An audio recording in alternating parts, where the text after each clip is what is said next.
this might be unpopular. This is one of my journals, but your brand isn't built when you post on social media. It is built from what you process behind the scenes. The content, the confidence, the clarity, that comes from invisible work. And you should have journals full. I know I do. And then some of them are on my computer too. So pay attention to what you're watching, what you listen to, what you read, and who you hang out with. What kinds of conversations are you having? What kinds of books are you reading? What have you been chewing on for weeks? Because that's me. I am always reading, learning, growing, and it's the overflow from those things that I share with you. And over time, it builds up. It almost builds up to the point where you have to say something, where you have to get out here and make a video to share with the person you used to be. And sometimes it's to share with someone who has similar situations, but something that you've lived through. Anyway, when I make these videos, they're ideas that I've been chewing on a long time. And have you ever had content ideas and then you just didn't do it because you didn't feel confident, but then you notice the threads in the things that you're listening to, you're watching to, and the conversations you're having, the notes that you're taking, and then you're just like, this common thread, well, I just had this conversation with somebody yesterday. That is eternal wisdom. Wisdom shows up everywhere. It's a common thread.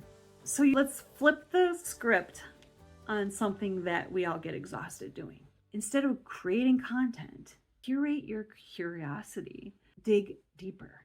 Because when you get all filled up, that's when the overflow happens and you can talk about the thing confidently because it's overflow. Does that make sense? It's kind of priming the pump, right? Those old-fashioned pumps where you'd have to prime it before the water would come up the pipe and flow through. Once the water is flowing, it's easy. You can pump that water and fill up your buckets. Easy. But priming the pump takes a little bit of time first, right? But once you prime it, the water flows. So I want to add on to help you with your content. Russell Brunson has some categories of how you should show up. And I summarized 3 of them here. There's the reporter. This is the person who gathers insights from books, speakers, experiences, and you share what you're learning in real time. I do this sometimes because if it's not a mess that I'm not through or something that I'm highly emotional about, I'm not going to go there until I have been through it on the other side so that I can share with you with clarity and with the steps to get through, right? But if you're a reporter and you're teaching, that's different. So you're reporting what you learned or what you're learning along the way and take people on the journey with you. That was a big aha moment way back in the day when I attended a marketing boot camp for one of the second events that I went to by myself, which was a huge step for me. I just didn't travel by myself, but I did. And I got there, and this was one of the things. The speaker said, take them on your journey with you because they want to see how your transformation is happening. Which brings me to the second role, which is the storyteller. You process your past. You share the real, raw, behind the scenes stuff after you've been through it. And this is what I mean. You don't share it in the midst of the pain. You share it after you have processed it so that you can share it in a way that inspires people. And I'm not saying don't share your emotions. Of course, if it is emotional, let the emotions show through because that's inspiring too. You've seen it when people get choked up on stage. It makes your heart, you lean in. If you get people to lean into your story, that's a good thing. And then the third role that I want to mention is the hero, the guide. You've walked through the fire and now you light the way. So you share the frameworks, the wisdom, the steps that got you there. So they're all kind of similar, but depending on the role, depends on how you speak, right? And of course, you could use bits of all three. I have some questions that you can ask yourself instead of staring at a blank content calendar. I don't have a blank content calendar. My calendar is so full that I can't possibly tell you it all.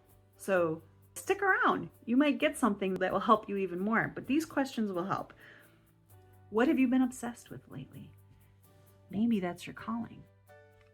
Why would an obsession be on your heart if it wasn't something that you're supposed to do? Something that you're obsessed with? Well, that's easy to talk about. And it's easy to be passionate about talking about that obsession. I used to call it my magnificent obsession because I'd be up at night listening to webinars and stuff like that in secret. No, it was just because everybody was in bed. But I used to call it my magnificent obsession. Learning marketing. I was just obsessed, and I'm still obsessed. I can't even stop. Well, it's led me. Oh, I'll get off on a tangent and this whole video will be off the rails, so I'll keep going. When you think of your audience and when you think of the person behind that camera that's listening to you, what's been speaking to your heart that might speak to her too? I always say that I am talking to the old Jenny. Not always. Sometimes I'm teaching people on the same level. But the Jenny of the past who didn't know all this stuff, what's on my heart that might help her? So that's how you ask the question. That was number 2. I guess that was just 2 questions. Anyway, that's your overflow. That's your voice. I always say that you got to find your voice so that your people can find you. But sometimes, and your voice does grow and change over time because you learn and grow over time. You become more of the person that you're always meant to be. So as that happens, the journey shifts and your voice shifts too. And that's okay. Because I'll just go back to that thing I learned at that boot camp, which was just share the journey. What role are you in right now? Are you a reporter, a storyteller, a hero, a guide? I just named 4. I only talked about 3, but I touched on them all. Anyway, which one are you? There's no wrong answer. So go ahead and drop it in the comments which one you are. Knowing that role might help you speak from overflow. Send this to a content creator friend who's feeling stuck. Maybe it'll help. And I don't know, come with me on my journey and join my newsletter and let's see. We got stuff to share and stuff to say. I'll see you next time.